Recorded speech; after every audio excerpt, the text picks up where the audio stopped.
प्रणाम। आप सभी का स्वागत है मेरे चैनल में। इस वीडियो में हम देखेंगे कि कैसे ब्रह्मा जी ने नारी की कल्पना भोलेनाथ के परम भक्त भृंगी और माँ के श्राप से जुड़ी है। महादेव के गणों में भृंगी की कथा आपने ज़रूर ही कहीं पढ़ी और सुनी होगी, क्योंकि भोलेनाथ के गणों में इनका विशेष स्थान है। लेकिन आपको जानकर ये हैरानी होगी कि नारी की उत्पत्ति का भी श्रेय कहीं ना कहीं इन्हीं को ही जाता है। ऐसी एक कथा मिलती है जहाँ शिव जी के परम भक्त भृंगी ने जब माँ पार्वती और भोलेनाथ को अलग समझा तो उन्हें कैसा श्राप भोगना पड़ा। साथ ही उन्हें नारी का महत्व समझाने के लिए भोलेनाथ ने कैसी लीला रची। तो चलिए अब ये हम कथा जानते हैं। कहा जाता है कि जहाँ शिव होंगे वहाँ पर गणेश, नंदी, शृंगी, भृंगी, वीरभद्र का वास स्वयं ही होगा। शिव जी और माता पार्वती के साथ उनके ये गण हमेशा साथ चलते हैं। भृंगी की खास बात ये है कि उनके 3 पैर हैं। शिव विवाह के लिए चली बारात में उनका जिक्र कुछ इस तरह मिलता है। बिनु पद होए कोई बहुपद बाहु, यानी कि शिव गणों में कई बिना पैरों के थे तो किसी के पास कई पैर थे। ये पद तुलसीदास जी ने भृंगी के लिए ही लिखा था। भृंगी महान शिव भक्त थे। भोलेनाथ के चरणों के प्रति उनका प्रेम अनन्य था। कहते हैं कि उन्होंने अपने सपने में भी शिव के अतिरिक्त किसी और का ध्यान नहीं किया करते थे। यहाँ तक कि देवी पार्वती को भी वो शिव जी से अलग मानते थे। उन्होंने मन में हमेशा शिवस्य चरणम केवलम का ही भाव रहता था। उनकी बुद्धियाँ स्वीकार ही नहीं करती थी कि शिव और पार्वती में कोई भेद नहीं है। इसी के चलते एक बार भृंगी ने एक अनुचित जिद की। तब उन्हें समझाने के लिए भोलेनाथ और माता पार्वती को अर्धनारीश्वर रूप धारण करना पड़ा। कथा मिलती है कि एक बार भृंगी भोलेनाथ की परिक्रमा करने कैलाश पहुँचे। वहाँ पर हमेशा की तरह महादेव के बाईं जंघा पर आदि शक्ति विराजमान थी। महादेव समाधि में थे और पार्वती माता चैतन्य थी। उनके नेत्र खुले थे। भृंगी शिव प्रेम में मतवाले हो रहे थे। वो केवल शिव जी की परिक्रमा करना चाहते थे, क्योंकि ब्रह्मचार्य की उनकी परिभाषा अलग थी। उन्हें लगा कि पार्वती जी तो शिव जी के वामांग में विराजमान है, ऐसे में वहाँ कैसे परिक्रमा करें। तब उन्होंने माता पार्वती से कहा कि वो शिव जी से अलग होकर बैठ जाएं, ताकि वो शिव जी की परिक्रमा कर सके। देवी पार्वती समझ गई कि यहाँ तो तपस्वी है, लेकिन इसका ज्ञान अभी अधूरा है। तब उन्होंने भृंगी की बात को अनसुना कर दिया, लेकिन भृंगी भी अपनी हट में ही रह गए।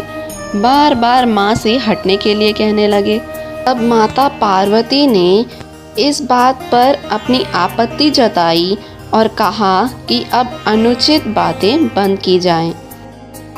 पहले तो उन्होंने भृंगी को कई तरह से समझाया, प्रकृति और पुरुष के संबंधों की व्याख्या दी, वेदों का उदाहरण दिया, लेकिन भृंगी थे जो समझने को तैयार ही नहीं हो रहे थे।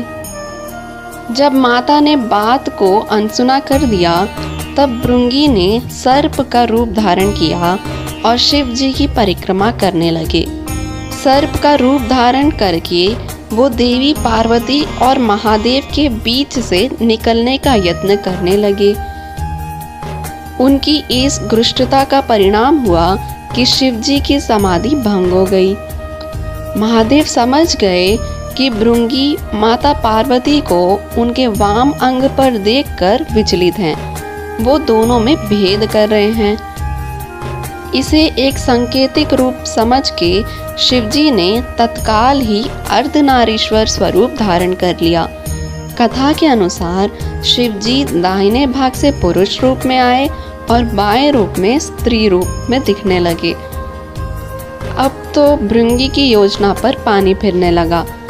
तब भृंगी ने चूहे का रूप धारण कर लिया और चूहे के रूप में प्रभु के अर्धनारीश्वर रूप का कुतर कर एक दूसरे से अलग करने की कोशिश में जुट गए।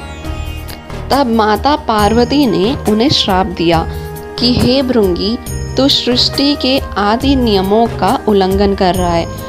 यदि तू मातृशक्ति का सम्मान करने में अपनी हठी समझता है तो अभी इसी समय तेरे शरीर से तेरी माता का अंश अलग हो जाएगा। ये श्राप सुनकर स्वयं महादेव भी व्याकुल हो उठे। भृंगी की बुद्धि भले इस श्राप को नहीं समझ पाई, पर महादेव जानते थे कि इसका मतलब कितना गंभीर है। शरीर विज्ञान की तंत्रोक्त व्याख्या के अनुसार इंसान के शरीर में हड्डियां और पेशियां पिता से मिलती है, जबकि रक्त और मांस माता के अंश से प्राप्त होता है। तब श्राप मिलते ही भृंगी की दुर्गति हो गई। उनके शरीर से तत्काल रक्त और मांस अलग हो गया। शरीर में कुछ बच गया था तो बस हड्डियां और पेशियां। मृत्यु तो उनकी हो नहीं सकती थी, क्योंकि वो अविमुक्त कैलाश के क्षेत्र में थे और स्वयं सदाशिव और महामाया उनके सामने थे। उनके प्राण हरने के लिए यमदूत वहां पहुंचने का साहस भी नहीं कर सकते थे।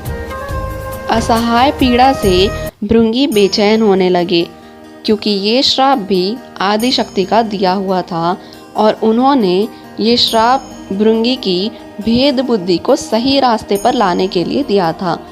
इसीलिए महादेव भी बीच में नहीं पड़े। अब श्राप के चलते भृंगी समझ पाए कि पितृशक्ति किसी भी सूरत में मातृशक्ति से परी नहीं है। माता और पिता मिलकर ही इस शरीर का निर्माण करते हैं, इसीलिए दोनों ही पूज्य हैं।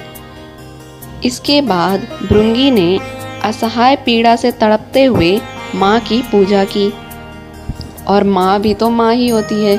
उन्होंने तुरंत उन पर कृपा की और उनकी पीड़ा समाप्त कर दी। माता ने अपना श्राप वापस लेने का उपक्रम शुरू किया, लेकिन धन्य थे भक्त भृंगी भी। उन्होंने माता को श्राप वापस लेने से रोक लिया। भृंगी ने कहा, हे माता, मेरी पीड़ा दूर करके आपने बड़ी कृपा की है, लेकिन मुझे इसी स्वरूप में रहने दीजिए। मेरा यहाँ स्वरूप संसार के लिए एक उदाहरण है। इस सृष्टि में फिर से कोई मेरी तरह भ्रम का शिकार होकर माता और पिता को एक दूसरे से अलग समझने की भूल नहीं करेगा। मैंने इतना अपराध किया, फिर भी आपने मेरे ऊपर कृपा दिखाई। अब मैं एक जीवंत उदाहरण बनकर सदैव आपके आसपास ही रहूँगा। भक्त की ये बात सुनकर महादेव और माता पार्वती प्रसन्न हुए।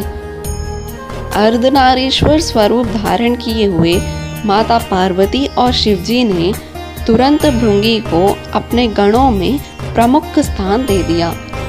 भृंगी चलने फिरने में समर्थ हों, इसीलिए उन्हें तीसरा पैर भी दिया गया। तीसरे पैर से वो अपने भार को संभालकर शिव पार्वती के साथ चलते हैं। अर्धनारीश्वर भगवान जी ने कहा, हे भृंगी, तुम सदा हमारे साथ रहोगे।